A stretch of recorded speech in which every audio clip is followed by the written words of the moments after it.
हर हर महादेव, जय शिव शंकर। महादेव संग माता पार्वती के चरण कमल में मेरा बारंबार नमस्कार है।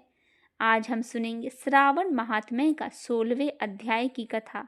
आइए भक्तजनों सुनते हैं सावन महीने की 16वें दिन की कथा, शीतला सप्तमी व्रत का वर्णन तथा व्रत की कथा।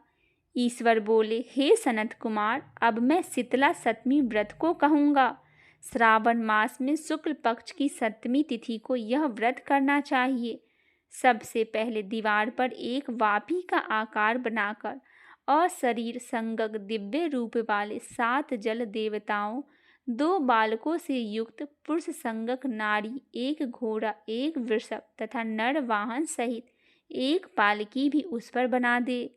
इसके बाद 16 उपचारों से 7 जल देवताओं की पूजा होनी चाहिए। इस व्रत के साधन में ककड़ी और दधी ओदन का नैवेद्य अर्पित करना चाहिए। उसके बाद नैवेद्य के पदार्थ से ब्राह्मण का वायना देना चाहिए। इस प्रकार 7 वर्ष तक इस व्रत को करने के बाद उद्यापन करना चाहिए। इस व्रत में प्रत्येक वर्ष 7 सुहागिनों को भोजन कराना चाहिए। जल देवताओं की प्रतिमाएं एक सुवर्ण पात्र में रखकर बालकों के सहित एक दिन पहले सायंकाल में भक्ति पूर्वक उनकी पूजन करनी चाहिए। प्रातः काल पहले ग्रह होम करके देवताओं को निमित्त चरु से होम करना चाहिए। जिसने पहले इस व्रत को किया और उसे जो फल प्राप्त हुआ उसे आप सुनो। सौराष्ट्र देश में शोभन नामक एक नगर था। उसमें सभी धर्म के प्रति निष्ठा रखने वाले एक साहूकार रहते थे। उसने जल रहित एक अत्यंत निर्जन वन में बहुत पैसा खर्च करके शुभ तथा मनोहर सीढ़ियों से युक्त पशुओं को जल पिलाने के लिए सरलता से उतरने चढ़ने योग्य पत्थरों से बंधी हुई तथा लंबे समय तक टिकने वाली एक बावड़ी बनवाई। उस बावड़ी के चारों ओर थके राहगीरों के विश्राम के लिए अनेक प्रकार के वृक्षों से शोभायमान एक बाग भी लगवाया। लेकिन वह बावड़ी सूखी ही रह गई और उसमें एक बूंद पानी ही नहीं आया। साहूकार सोचने लगा कि मेरा प्रयास व्यर्थ हो गया और व्यर्थ ही धन खर्च किया। इसी चिंता में विचार करता हुआ वह साहूकार रात में वहीं सो गया। तब रात्रि में उसके स्वप्न में जल देवता आए और उन्होंने कहा, हे धनय, जल के आने का उपाय तुम सुनो। यदि तुम हम लोगों के लिए आदर पूर्वक अपने पौत्र का बलि भी दो तो उसी समय तुम्हारी यह बावड़ी जल से भर जाएगी। यह सपना देखकर साहूकार ने सुबह अपने पुत्र को बताया। उसके पुत्र का नाम द्रविण था और वह भी धर्म कर्म में आस्था रखने वाला था। वह कहने लगा, आप मुझे जैसे पुत्र के पिता हैं। यह धर्म का कार्य है, इसमें आपको ज़्यादा विचार ही नहीं करना चाहिए। यह धर्म ही है जो स्थिर रहेगा और पुत्र आदि सब निश्चय रहेगा। अल्प मूल्य से महान वस्तु प्राप्त हो रही है, अतः यह कार्य अति दुर्लभ, इसमें लाभ ही लाभ है। सीतासु और चंडासु ये मेरे 2 पुत्र हैं। इनमें सीतासु नामक जो ज्येष्ठ पुत्र हैं उसकी बलि बिना कुछ विचार किए आप दे दे। लेकिन पिताजी, घर की स्त्रियों को यह रहस्य कभी ज्ञात नहीं होना चाहिए। उसका उपाय यह है कि इस समय मेरी पत्नी गर्भ से है और उसका प्रसव काल भी निकट है, जिसके लिए वह अपने पिता के घर जाने वाली है। छोटा पुत्र भी उसके साथ जाएगा। हे तात, उस समय यह कार्य निर्विघ्न रूप से संपन्न हो जाएगा। पुत्र की यह बात सुनकर पिता उस पर अत्यधिक प्रसन्न हुए और बोले, हे पुत्र, तुम धन्य हो और मैं भी धन्य हूँ जो कि तुम जैसे पुत्र का मैं पिता बना। इसी बीच सुशीला के घर से उसके पिता का बुलावा आ गया और वह जाने लगी। तब उसके ससुर तथा पति ने कहा कि यह ज्येष्ठ पुत्र हमारे पास ही रहेगा, तुम इस छोटे पुत्र को ले जाओ। इस पर उसने ऐसा ही किया। उसके चले जाने के बाद पिता पुत्र ने उस बालक के शरीर में तेल का लेप किया और अच्छी प्रकार स्नान कराकर सुंदर वस्त्र और आभूषण से अलंकृत करके पूर्वाषाढ़ तथा सत्यभाषी नक्षत्र में उस प्रसन्नतापूर्वक बावड़ी के तट पर खड़ा किया और कहा कि बावड़ी के जल देवता, इस बालक के बलिदान से आप प्रसन्न हो। उसी समय वह बावड़ी अमृत तुल्य जल से भर गई। वे दोनों पिता पुत्र शोक से हर्ष से युक्त होकर घर की ओर चले गए। सुशीला ने अपने घर में तीसरे पुत्र को जन्म दिया और 3 महीने बाद अपने घर जाने को निकल पड़ी। मार्ग में आते समय वह बावड़ी के पास पहुंची।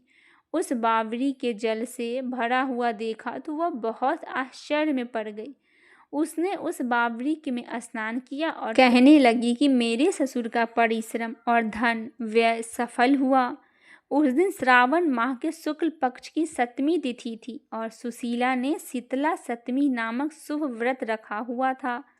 उसने वहां पर चावल पकाए और दही भी ले आई। इसके बाद जल देवता को विधिवत पूजन करके दही भात तथा ककड़ी फल का नैवेद्य अर्पण किया तथा ब्राह्मणों को वायना देकर साथ के लोगों के साथ मिलकर उसी नैवेद्य अन्न का भोजन किया। उस स्थान से सुशीला को ग्राम 1 योजन की दूरी पर स्थिर था। कुछ समय बाद वह सुंदर पालकी में बैठ दोनों पुत्रों के साथ वहां से चल पड़ी। जल देवता कहने लगे कि हमें इसका पुत्र जीवित करके इसे वापस करना चाहिए, क्योंकि इसने हमारा व्रत किया है। साथ ही यह उत्तम बुद्धि रखने वाली स्त्री है। इस व्रत के प्रभाव से इसे नूतन पुत्र देना चाहिए। पहले उत्पन्न पुत्र को यदि हम ग्रहण किए रह गए तब हमारी प्रसन्नता का फल ही क्या।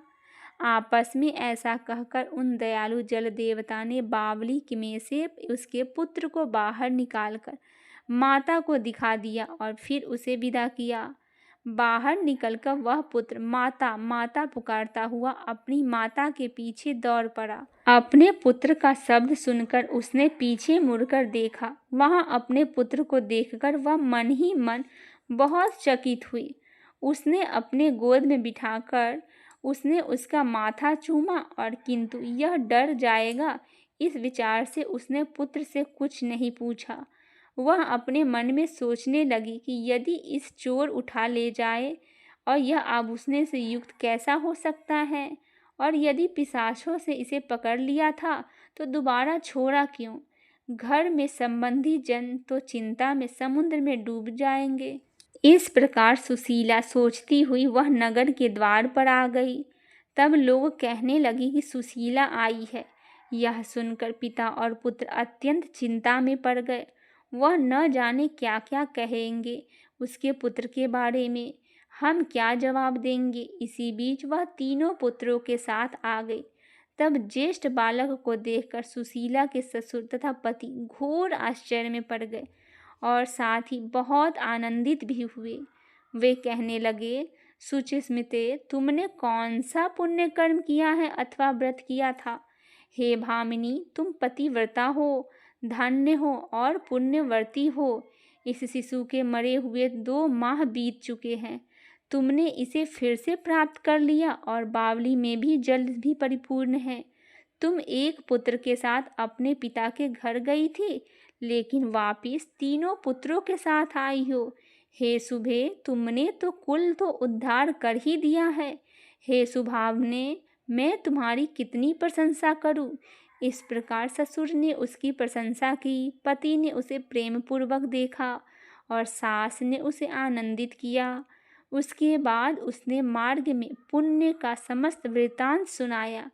अंत में उन सभी ने मनोवांछित सुखों का उपभोग करके बहुत आनंद प्राप्त किया। हे वत्स, मैंने इस शीतला सप्तमी व्रत को आपसे कह दिया। इस व्रत में दधि ओदन शीतल ककड़ी का फल शीतल और बावली का जल भी शीतल होता है तथा इसके देवता भी शीतल होते हैं। अतः शीतला सप्तमी का व्रत करने वाले तीनों प्रकार के तापों के संताप से शीतल हो जाते हैं।